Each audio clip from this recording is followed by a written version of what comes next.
Hey 412, welcome back to week 5. It's our final week of the series, The Big Picture. And in this series, we've been learning about the life of Joseph and some really great lessons that we can take away from it. But this week, we're going to be talking about when you can't see the big picture, choose forgiveness. Again, when you can't see the big picture, choose forgiveness. Now, before we go any further, I want you to grab your Bible and grab a piece of paper and a pen to write things down. It's going to help you remember. It's really beneficial. I'd love for you to do that. So hit the pause button and come right back. All right. You're back, and I'm going to jump straight into things. We're going to kick it back to week 1, where Joseph is one of 12 boys, and they hate him, and they throw him into a pit, and then they go so far as to sell him as a slave. That's how much they hate him.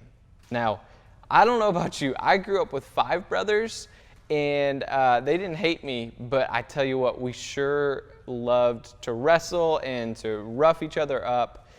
In fact, one of my favorite games to play, actually maybe not favorite, but one of the games we played a lot was Punch for Punch. It was like, oh, who's the toughest? And you would, I'm not that tough, but my brother and I, we would just, one person would punch the person in the arm, and then it would be the next person's turn, and the last person, or the first person to give up lost, right? It's really an immature game, but here's the thing about when life or people hurt us, is we can so easily want to give payback.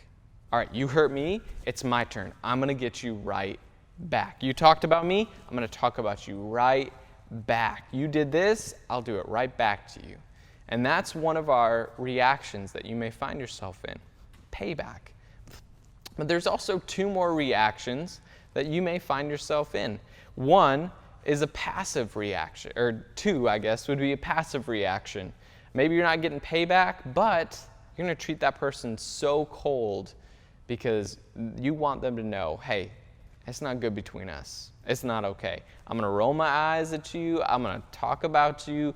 I may not get you back the way you got me, but we're not through. This is not okay. So maybe it's passive. Maybe it's just not this super dramatic thing, but you're holding on to it. Or 3, maybe it's just mental. Maybe in your mind, they don't even know that you're mad at them, but you've been stewing over it, and you've been thinking about it, and you've had arguments where you let them know what's happening in your mind, and you're holding onto it. And the crazy thing about hurts that when people hurt us, it can stop right there. It's like a hot coal that's in your hand. It's going to hurt. You can let it go. Or if we hold on to it and we're unforgiving, then it's going to keep on burning us. So, how do we forgive? Because it's not easy. Well, I think we can learn from the life of Joseph. We know week 1, he gets thrown into the pit, sold into slavery. Then he goes to Egypt, week 2, and he gets framed for something that he didn't even do. And he lands up in prison, right? Like, his life, not okay. Things are not good. And then he interprets a dream, right? God helps him interpret a dream, and he should have been out of prison at that point, but the dude totally forgets about him, and he sits there for another 2 years. Now, last week, we see that God pulled him out of prison, put him in a number 2 position, and helped interpret another person's dream. Pharaoh, the king, he interpreted his dream. And that's where our story picks up, and kind of the story of Joseph ends, is that this dream that Pharaoh had was that for 7 years, everything was going to be great. Everything was going to grow more than they even needed. It's going to be wonderful. And then for another 7 years, there's going to be a famine. Nothing's going to grow. And so Joseph says, hey, we're going to store up all this food. We're going to have extra, and it's going to carry us into those other 7 years. Good idea, right? It's a great idea. And they had so much that when the famine hit and nothing was growing, everyone, not even just Egyptians, everyone had to go to Egypt for food. And it included Joseph's brothers. All right? And that's where this forgiveness thing comes into play. Joseph's brothers go to Egypt. It's a long journey. They go to Egypt. They're standing before Joseph. They don't even know it's him. And they're asking for food. And I can't imagine what that was like. Like, if I was Joseph, what a perfect opportunity to be like, throw these jokers in jail. Like, they need to know what I went through. Throw them in jail. Like, he had the power to do it. But instead, he chose forgiveness. Man, I want you to read this in Genesis 45. Joseph forgives them. He says, "It is me." In verse 3, Joseph said to his brothers, "I am Joseph.